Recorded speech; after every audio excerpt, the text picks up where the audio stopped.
Hi friends, എല്ലാവർക്കും സുഖം തന്നെയല്ലേ? സബ്സ്ക്രൈബ് ചെയ്യാതെ കാണുന്ന ആരെങ്കിലും സുഹൃത്തുക്കളുണ്ടെങ്കിൽ ഒന്ന് സബ്സ്ക്രൈബ് ചെയ്തേക്കണേ. അപ്പോൾ നമ്മളിന്ന് കടച്ചക്കത്തിയിലാണ് വെക്കുന്നത്. നമുക്ക് നേരെ വീഡിയോയിലേക്ക് പോകാം. പാൻ അടുപ്പത്ത് വെച്ച് ചൂടായിട്ടുണ്ട്. തേങ്ങ തിരുമ്മി ഞാൻ വെച്ചിരുന്നു. അരമുറി തേങ്ങയാണ് എടുത്തിരിക്കുന്നത്. ഒരു വലിയ തേങ്ങയുടെ അരമുറിയാണ് എടുത്തിരിക്കുന്നത്. നേരത്തെ തിരുമ്മി വെച്ചിരുന്ന തേങ്ങയാണ് ഇട്ട് കൊടുക്കുന്നത്. പാൻ ചൂടായതിന് ശേഷം തേങ്ങ ഇട്ട് കൊടുക്കുക. വേറൊന്നും നമ്മൾ എണ്ണയോ അങ്ങനെ ഒരു കാര്യങ്ങളും ചേർക്കേണ്ടതില്ല. ഇതാ തേങ്ങ വറുത്ത് ബ്രൗൺ നിറമായി വരുമ്പം മൂത്തൊന്ന് നമുക്ക് തോന്നുന്ന സമയത്ത് പൊടികളിട്ട് കൊടുക്കണം. മല്ലിപ്പൊടി മുളക് പൊടിയാണേ. മല്ലിപ്പൊടി ഇടുന്നു. മല്ലിക്ക് ഇച്ചിരി മുളകിനേക്കാളും കൂടുതൽ മൂപ്പുള്ളതുകൊണ്ട് അതാദ്യം ഇട്ട് മൂത്ത് വരുമ്പോൾ മുളക് പൊടിയും കൂടി നമ്മൾ ഇട്ട് കൊടുക്കുന്നു.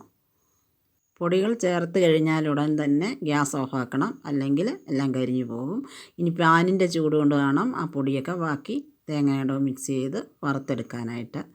വറുത്തതിന് ശേഷം നമ്മൾ നേരെ ഒരു പരന്ന പാത്രത്തിലേക്ക് ചൂടാറാനായിട്ട് എടുത്ത് വെക്കുകയാണ്. കാരണം മിക്സിയുടെ ജാറിലോട്ട് നേരെ എടുത്തിടരുത്. പരന്ന പാത്രത്തിൽ നികത്തി വെച്ച് കഴിഞ്ഞാൽ സ്വല്പസമയം കഴിയുമ്പോൾ അത് ചൂടാറും. അത് കഴിയുമ്പോൾ നമുക്ക് അരച്ചെടുക്കാം. ഇതാ മിക്സിയുടെ ജാറിലോട്ട് ഇടുക. എണ്ണയൊന്നും ചേർക്കണ്ട, വെള്ളം ചേർക്കണ്ട. ജാറിനകത്തിട്ട് അരച്ച് നമ്മളെടുക്കുമ്പോൾ നല്ല എണ്ണ തെളിഞ്ഞ് അരപ്പ് കിട്ടും. ഇതാണ്ട എണ്ണ തെളിഞ്ഞ അരപ്പ്. ഇനി അടുത്ത നമ്മൾ വേവിച്ച് വെച്ചിരിക്കുന്ന കടച്ചക്കയാണ്. ഉപ്പും മഞ്ഞൾപ്പൊടിയും ചേർത്ത് വേവിച്ച് വെച്ചിരിക്കുന്നത്. വേവിക്കാനെടുത്ത വെള്ളത്തോട് കൂടിയാണ് പാനിലേക്ക് ഇടുന്നത്. അതൊന്ന് തിളയ്ക്കട്ടെ.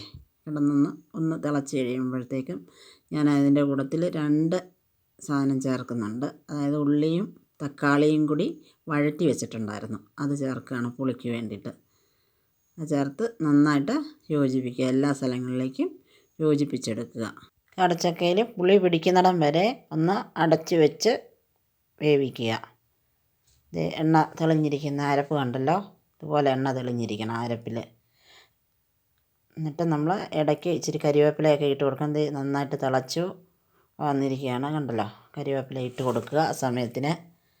പിന്നെ നമ്മൾ അരപ്പ് ചേർത്ത് കൊടുക്കുകയാണ്. അരപ്പ് നന്നായിട്ട് മിക്സ് ചെയ്ത് കൊടുക്കുക എല്ലാ സ്ഥലങ്ങളിലേക്കും. അരപ്പ് ചേർത്തതിന് ശേഷം ചെറുതീയിൽ ഇടുക. സിമ്മിലിട്ട് വേവിച്ചെടുക്കുക. അരപ്പ് വെന്ത് അപ്പോൾ എണ്ണ തെളിഞ്ഞ് വരും.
കടച്ചക്ക തീയൽ റെഡി ആയിരിക്കുന്നു. എല്ലാവരും ഇതുപോലെ ഉണ്ടാക്കി ചോറ് കഴിക്കുക. നല്ല ടേസ്റ്റാണ്. വേഗം ഉണ്ടാക്കി നോക്കിക്കോളൂ. ഞങ്ങൾ ചോറുണ്ണാൻ പോവുകയാണ്. Good bye. Thank you for watching.